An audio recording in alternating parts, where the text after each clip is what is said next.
Shalom at Freedom Jewish Center. This is Rabbi Menashe. I'm happy to share a Word of Torah with you as we get ready for Yom Kippur, the great day on our calendar of atonement and forgiveness. And I want to just think about with you the title of the day is Yom Hakippurim, the Day of Atonements, in plural. It's a strange way to phrase what the day is about, which is, as we often think about, is Yom Kippur. It's actually called Yom Hakippurim, the Day of Atonements. Hasidic idea is that there is a Yom Hakippurim, there's a two-level atonement. We ask God to forgive us, and we forgive God.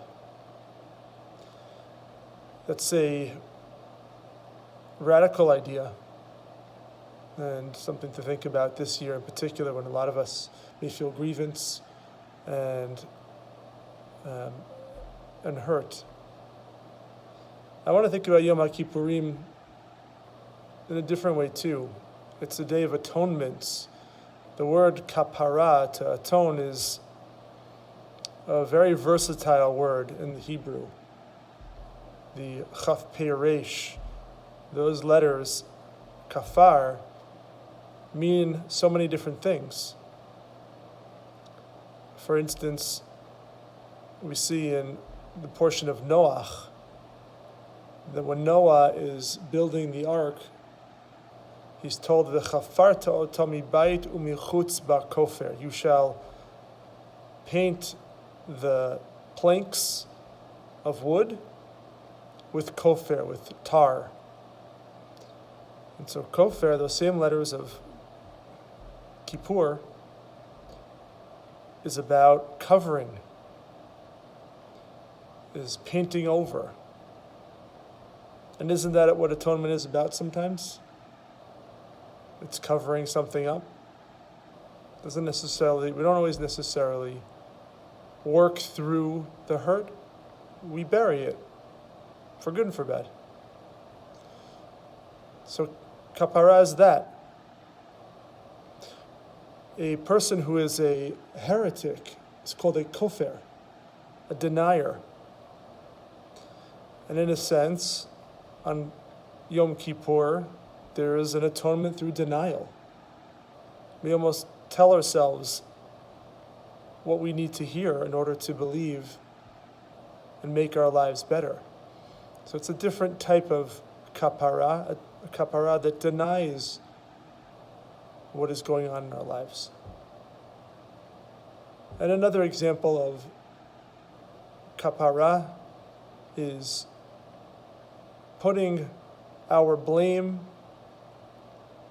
onto another party. And we do that, kapara, for instance, when we take money, we wave it around.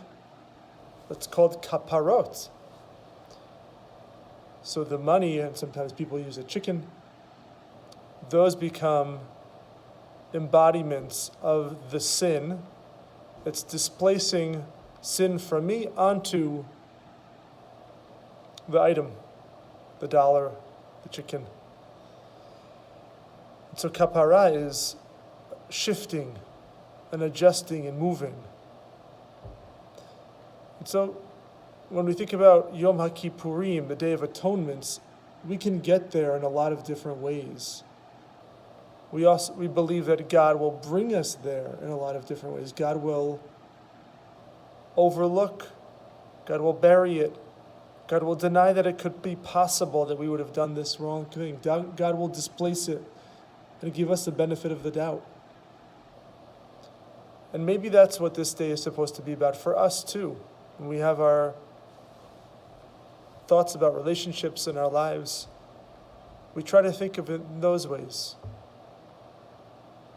Maybe I don't have to highlight every spot, every problematic in the relationship.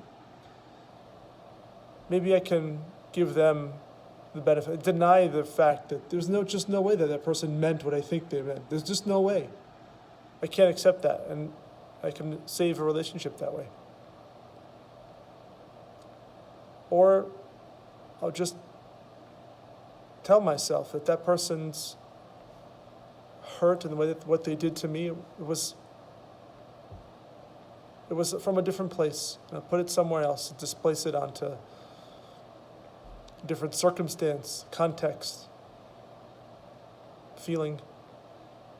And there are ways that we can atone, that we can help ourselves feel less hurt and to rebuild our connection with other people.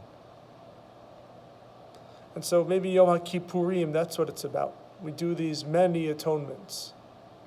And we go through all the day long, 5 special tefillot, starting with the evening service and the morning service and the afternoon service and the musaf and the mincha and the ila. All those, we have the al-chetz on the sins. We say ashamnu, bagadnu, we're guilty, we betrayed, this, constantly, this, over and over. How many times do you have to do that? Well, maybe it helps us think about the Kippurim, the many atonements that we can bring about in our life. So I hope that this Yom Hakippurim for you,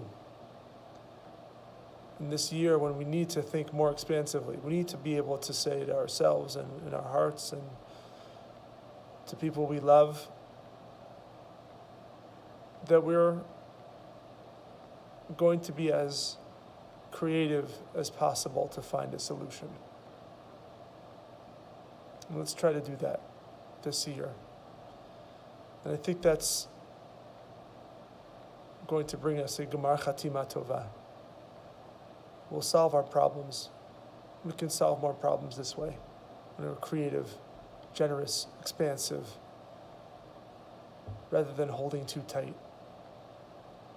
and not letting go of hurts and pains that have been with us for far too long. I wish everybody a very meaningful and a very uplifting, inspiring, powerful Yom Hakippurim. Gmar Chatima Tova to everyone. Shalom.